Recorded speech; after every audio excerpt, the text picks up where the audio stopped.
रहा हूँ, बहुत सारे लोगों को ना उनको खुजली इस बात की मची है कि साहब झगड़ा तो हो रहा है ईरान के इजराइल के बीच में, और वो बीच में ना अपनी टंगड़ी घुसाए पड़े हैं।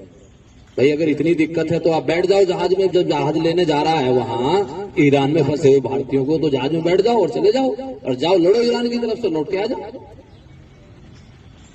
लेकिन किसी दूसरे दो देशों के बीच में झगड़ा हो रहा है और उस झगड़े का अगर हमारे देश में कानून व्यवस्था पर कोई असर पड़ेगा तो हम फिर इलाज कराएंगे बहुत बढ़िया वाला। कहीं पर किसी भी प्रकार का किसी नमाज में, अलविदा की नमाज में या जुमे की नमाज में कोई भी किसी प्रकार के किसी देश के विरोध में, किसी के विरोध में कोई स्लोगन, कोई पट्टी, कोई नारा, ये नहीं होना चाहिए।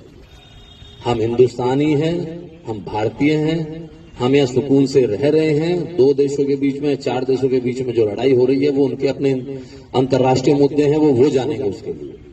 लेकिन कोई आदमी आए, साहब 10 आदमी खड़े होकर छाती पीट रहे हैं, हाय हाय हाय साहब ईरान को मार डाला, ईरान को मार डाला। अरे भाई इतना वो है तो चले जाओ ईरान, इसको जाना।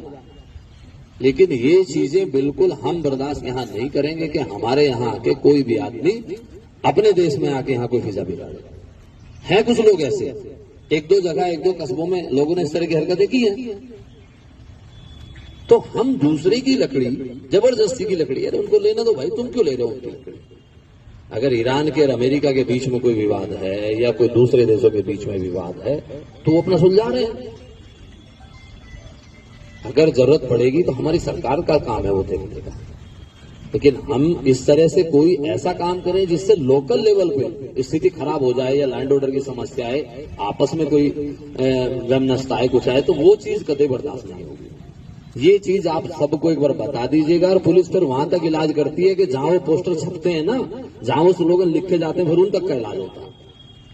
तो ऐसी सिचुएशन ना हो। प्यार और सौहार्द का त्योहार है, मीठी सिवैयों का त्योहार है, तो जरा से उसमें मिठाई में कड़वाहट 1 मिनट में घुल जाती है, तो ऐसा किसी आदमी को भी ऐसा मत करने दीजिए। और मैंने देखा है कि कुछ लोग केवल इंस्टाग्राम की रील बनाने के चक्कर में और कह रहे साहब ईरान के साथ ये हो गया, खामेनेई को मार दिया, ये कर दिया, वो कर दिया, इस चक्कर में केवल रील बनाने के चक्कर में यार भाग गए। तो ये चीजें कतई मत होने दीजिए। आपके कस्बे का या आपके मोहल्ले का या आपके शहर का कोई भी आदमी, एक ही आदमी फिजा बिगाड़ने के लिए बहुत होता है। खुराफाती एक ही खुराफात, फिर उसको मिलके सब सारे लोग मिलके भी जब उसको संभालते हैं ना तब भी बहुत वक्त लग जाता है। आपने देखा कि संभल अभी तक भी अपनी मुख्य धारा में नहीं आया। तो ये चीज जो मैंने आपको तीसरा बिंदु बताया है, इस पर आपको विशेष ध्यान देने की आवश्यकता है। किसी को भी, ऐसे व्यक्ति को कोई ऐसी चीज मत करने दीजिएगा, वो चाहे किसी देश के खिलाफ है, कुछ भी है। भाई हमें मतलब नहीं है, उनका मुद्दा है वो जाओ, हमें किसी बात से मतलब नहीं। बांग्लादेश में क्या हो रहा है या कहाँ क्या हो रहा है वो उनके विषय है, हमारे विषय थोड़ी ना। या साहब ईरान में खामेनेई को मार दिया, या अमेरिका तो साहब अत्याचार कर रहा है, ये कर रहा है। अरे भाई 56 कंट्री है, इस्लामिक कंट्री, वो सब कर लेंगे अपना।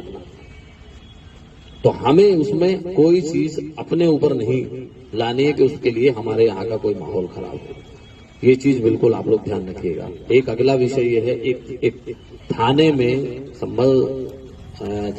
संभल के सर्किल में ये विषय आया था कि सब